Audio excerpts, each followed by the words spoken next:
Olá, pessoal, tudo bem? Thiago da Capitalismo falando. Estou aqui com vocês mais uma vez para a gente fazer já o nosso tradicional Barganhas da Bolsa, onde o objetivo é garimpar aqueles ativos mais baratos da B3. Deixo claro o convite para quem não é inscrito se inscrever no canal. Para quem gostar do vídeo, dá um like e compartilhar. E não esqueçam de deixar aqui nos comentários as ações que vocês queiram que nós comentemos nos próximos vídeos. Hoje, o que nós vamos fazer, pessoal? Pegar alguns dos ativos mais pedidos por vocês, vamos comentar a respeito deles, e são 5 ações que aparentemente elas estão baratas, podem estar baratas inclusive, mas que nós não recomendamos compra. Eu lembro sempre, né, a pessoa não quer dizer que o fato da gente não recomendar alguma coisa, que ela seja automaticamente ruim, ou que ela não vai subir.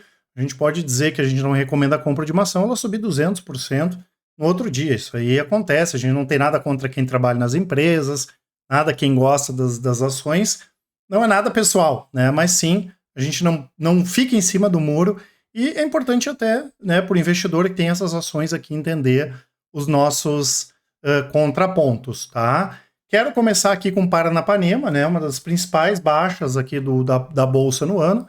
A ação cai quase 80%, e é uma empresa, pessoal, que ela tem uma situação muito complexa. Ela está em recuperação judicial, ela dá prejuízo desde 2016, e olha o que aconteceu com a receita da empresa, né? Inclusive, nós acompanhamos uma outra empresa que tem ações na Bolsa também, e que a Paranapanema vende ácido sulfúrico para essa empresa. Então, essa empresa teve sérias dificuldades, porque eles tiveram que comprar ácido sulfúrico no mercado. É a Tronox, né, a antiga Cristal Pigmentos, inclusive acabou atrapalhando demais os resultados da Tronox, né, em função do aumento de custos, tá? E então a gente acompanha bem de perto a situação da Paranapanema, que é muito complicada, é muito complexa mesmo.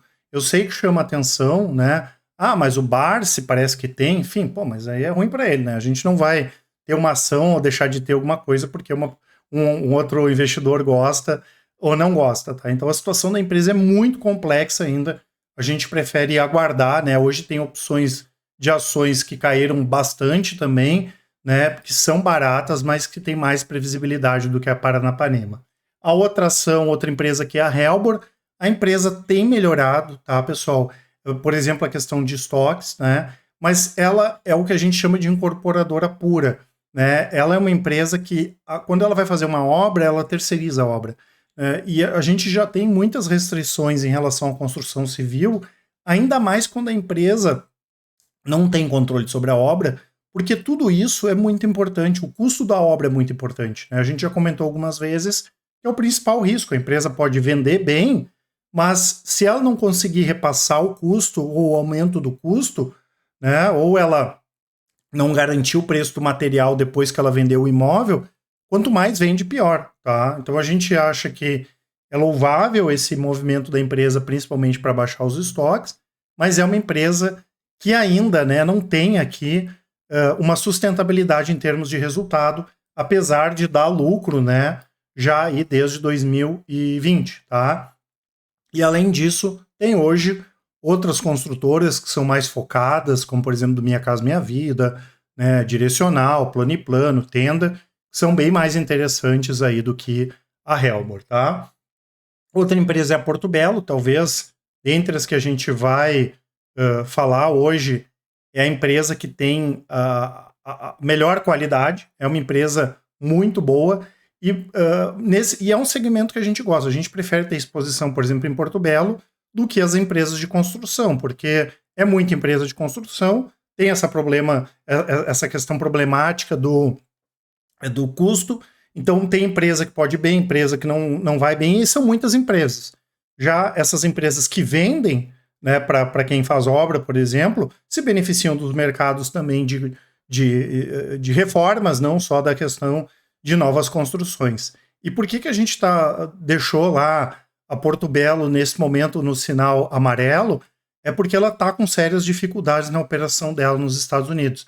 Inclusive, na época, a gente questionou a empresa por que ao invés de fazer a fábrica nos Estados Unidos, eles não fizeram a fábrica no México, por causa da questão cultural. E a gente já tinha visto outras empresas que preferiram ter fábrica no México em função disso, e a operação lá não tá boa, tá? A operação está bem complicada. Óbvio que é pouco tempo, a empresa tem tudo para conseguir melhorar isso, né? Conseguir fazer com que a operação seja rentável, mas é importante acompanhar. Então, por mais qualidade que a empresa tenha, é o momento, no nosso entendimento aqui, de observação, entender mais essa situação, principalmente lá nos Estados Unidos.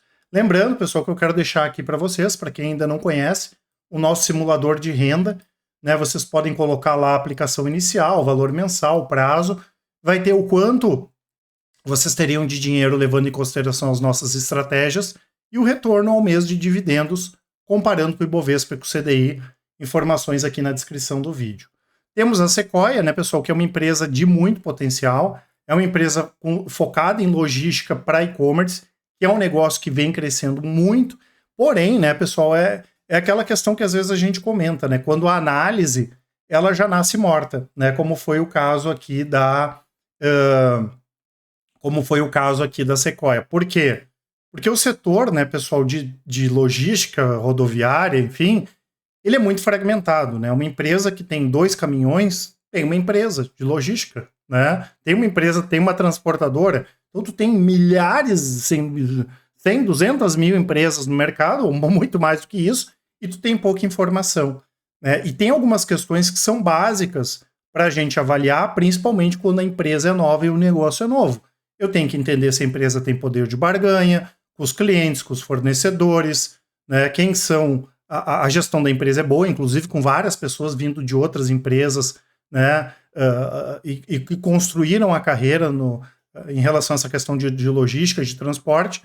Porém, eu lembro, porque inclusive eu estava junto com o analista, quando estavam conversando lá com a empresa, foi feita uma pergunta. Eu quero um exemplo, né? Um exemplo, o analista pediu, de uma empresa que aumentou a receita e a margem aumentou. Eles não conseguiram dar um exemplo. Ou seja, eu tenho aqui um ponto de interrogação muito grande. À medida que a empresa pode vender mais, mas eu não tenho a mínima ideia de qual vai ser a margem da empresa. E previsibilidade, pessoal, de resultado é o mais importante. Mais do que se eu considerar a ação cara, barata, entender a previsibilidade do resultado. E se nem a empresa sabe, por que a gente vai ter que confiar nisso e vai ter que arriscar o nosso dinheiro? Então, a situação da empresa é complexa, melhorou, né, com a questão de compra de outras empresas, reestruturação da dívida, mas a gente não tem ideia ainda de qual vai ser a margem da empresa, então a gente recomenda, no momento, ainda manter distância aí da Sequoia, tá? E o ativo mais pedido por vocês foi a Apvida, né, pessoal? A Apvida é de um setor que a gente acompanha, que é o setor de saúde. Tem algumas questões aqui que são importantes. Primeiro, os resultados da empresa estão melhores do que a gente esperava, mas isso não quer dizer que eles estão bons, mas estão melhores do que a gente esperava. Inclusive, eu acho que faz uns 4, 5 meses que eu fiz um vídeo falando sobre isso, que nos surpreendeu de maneira positiva, mas ainda muito aquém do que a gente entende que seria interessante. Primeiro, o mercado superestimou essa questão das empresas ficarem totalmente verticalizadas, essas grandes empresas. Veio a pandemia, as empresas tiveram dificuldade para aumentar o volume e repassar custos, tá? Várias dessas empresas, né? As nichadas sofreram menos. O caso é uma Fleury, que é mais focada em exames, sofreu menos, mas essas verticalizadas sofreram mais. E a gente sempre acompanhou, pessoal, a Intermédica, que foi adquirida pela Apvida. O endividamento aumentou muito e a gente sempre entendeu que a gestão da Intermédica era melhor que a gestão da Apvida, e a Apvida tem muito problema de atendimento, né? Os médicos não gostam e os pacientes costumam não gostar também, tá? E de novo, pessoal, isso aí é só vocês entrarem no Google, digitar Apvida atendimento, que vocês vão entender o que eu estou falando. Então, no momento, a gente não observou grandes ganhos de sinergia com a aquisição da Intermédica. A receita disparou por causa da aquisição, mas depois lateralizou, ou seja, está com dificuldade de aumentar o volume aqui de beneficiários, dos planos, enfim. Né? E outra questão é que o resultado também, ele despiorou, como diz o outro, mas já era para a empresa estar dando lucro já há bastante tempo, até porque quando a gente pegava os resultados da Intermédica, na nossa avaliação, eles eram bastante positivos. Então é aquele negócio, às vezes a gente entende que quando uma empresa compra outra e funciona bem a fusão das duas, o 1 mais 1 pode virar 3. No caso aqui da Apvida com a Intermédica, o 1 mais 1 ainda não é nem a 2. Tá? Então tem muita coisa ainda, muita água para rolar por baixo dessa ponte. A gente entende que os negócios mais nichados, como Odontoprev e principalmente Fleury, são mais interessantes ainda do que a Apvida, mas a gente continua aqui acompanhando a empresa com certeza, tá certo? Lembrando que eu vou deixar o nosso site aqui na descrição, né, pessoal? Aproveitem a nossa Black Friday, tem as assinaturas da Capitalizo, né, para quem quiser ter acesso aí a Research, a nossa casa de análise. Tem a consultoria para quem tem acima de 300 mil e quer um acompanhamento mais personalizado da carteira. Tem os nossos resultados, né, pessoal? Lembro que a Capitalizo tem os melhores resultados do mercado, tudo feito de maneira transparente e independente e também com melhor atendimento. Por isso, no caso de dúvidas, nos chamem no WhatsApp, é só mandar um áudio, uma mensagem, que com certeza o pessoal do atendimento vai auxiliar todos. Grande abraço e ótimos investimentos. Até mais!